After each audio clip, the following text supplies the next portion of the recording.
Okay, so here's a quick guide regarding how to use chain stitch as an embroidery technique on your crochet fabric. So this is all single crochet, but you can do it on other stitches. You can do it half double crochet. Treble's probably a bit trickier because it's quite a long leggy stitch. So double crochets are ideal, sorry, single crochets, double crochets in UK terms are ideal.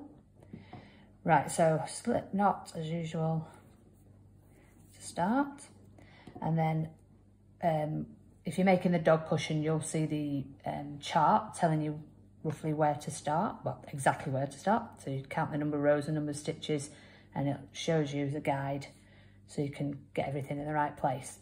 But this is just purely to show you how to use chain as an embroidery stitch. So we're just going to select one of the gaps between double crochets, single crochets, and then come out the other side.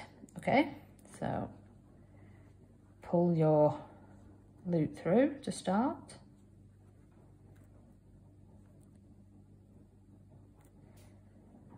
Okay, and then we'll just let that tail hang around for now.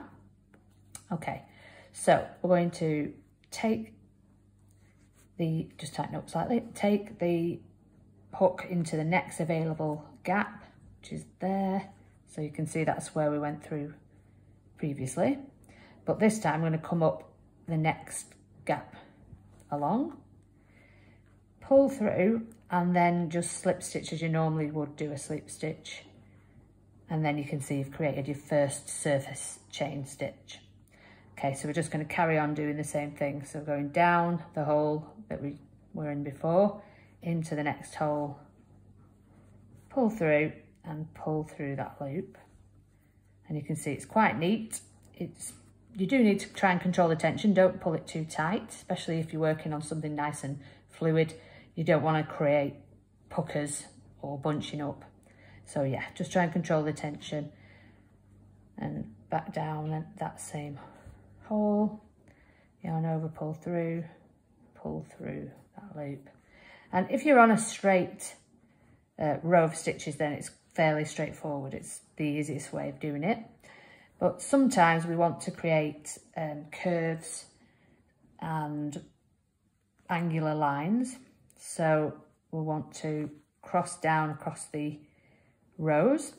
So I've done a little line there now, so I'm just going to show you how to come down. So on your chart, it'll probably show you where to use which hole to go into next to make that angled stitch.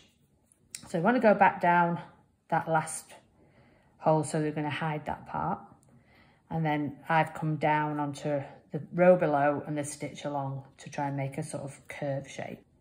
So we're just going to go back down that same hole where the yarn came out, and then push it across the underneath one so it's not visible. Carry on. With such a big yarn, it is quite cumbersome, but you will get used to it. Most things you do with chunky XL yarn can be quite cumbersome and requires a large hook, which takes a bit of getting used to. So I've created part of a curve there now. So just remember, always go back down the hole that you yarn's coming out of, just to hide that base stitch underneath, but you can then start to change direction.